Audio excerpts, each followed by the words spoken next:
Let's bring in Ambassador Dennis Ross, former Special Middle East Coordinator, Fox News Foreign Affairs Analyst, and author of Doomed to Succeed, the U.S.-Israeli Relationship from Truman to Obama. Ambassador, I mean, the hatred is just incomprehensible.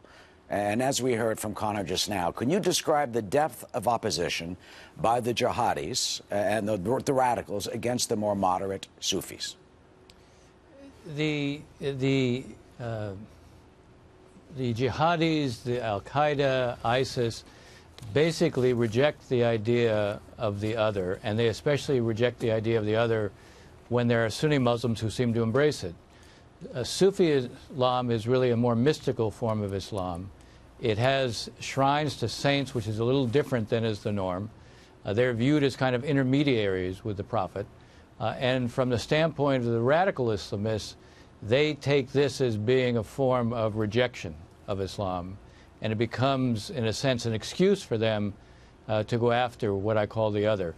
The problem with the radical Islamists is that basically they treat anyone who they consider to be the other as fair game to kill. What makes them so unacceptable is that basically their whole ideology is an ideology of power and control, but exclusion and intolerance, and basically one frequently of murder.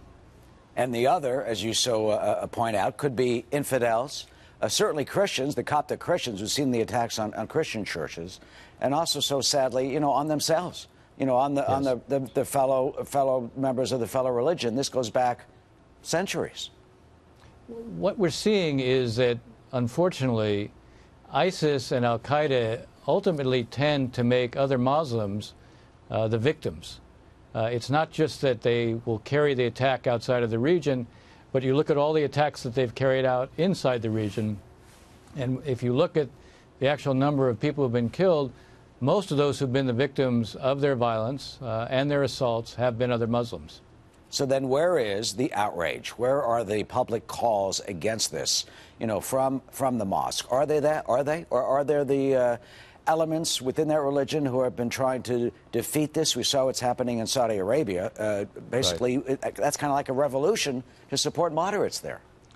It is, and what's interesting is we saw a couple of things. You had the early report on Palestinians coming out, but today in the Sinai, thousands of students came out to condemn what had happened and marched, something you really haven't seen before. You had a gathering today in Saudi Arabia of the coalition to counter radical extremism, and the Crown Prince there made a point of emphasizing the solidarity and the need to respond to this, but also to condemn those within, those who define themselves as radical Islamists, to condemn them and to condemn what they represent, that they don't represent the religion, they represent a perversion of the religion.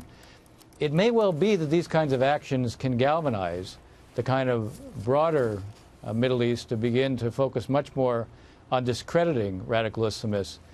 Islam is a religion, it's a faith. Islamism is an ideology, and the radical Islamists are pursuing that ideology of power and control and exclusion, and discrediting them. You can't just defeat them through military means. They have to be discredited. Those in the West can't discredit them. It has to come from those in the Middle East, those who are Sunni Muslims.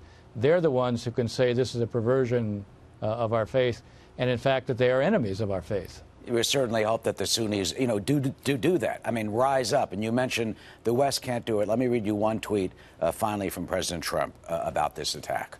Horrible and cowardly terrorist attack on innocent and defenseless worshippers in Egypt. The world cannot tolerate terrorism. We must defeat them militarily and, as you say, discredit the extremist ideology that forms the basis of their existence. Can they be defeated militarily? And can, Ambassador, they finally defeat their philosophy to stop this? It really is two different questions. Defeating them militarily at one level can be done, but we're seeing in the Sinai itself, many of those who may have been responsible for these attacks may have left Syria and Iraq. The more we succeed militarily in Syria and Iraq, the more we may find that smaller groups of those who are fighting for ISIS there basically relocate. And some of them are relocating in the Sinai.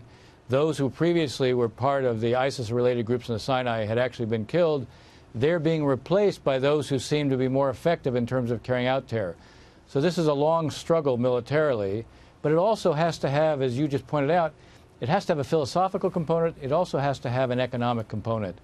You can't allow a vacuum to emerge. You need reconstruction in places where there's been great destruction. There needs to be good governance.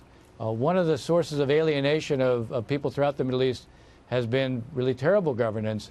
If you want to ensure that there's not fertile ground for ISIS or Al-Qaeda or the radical Islamists, you got to ensure that there is hope, a sense of possibility, and that there's an economic future.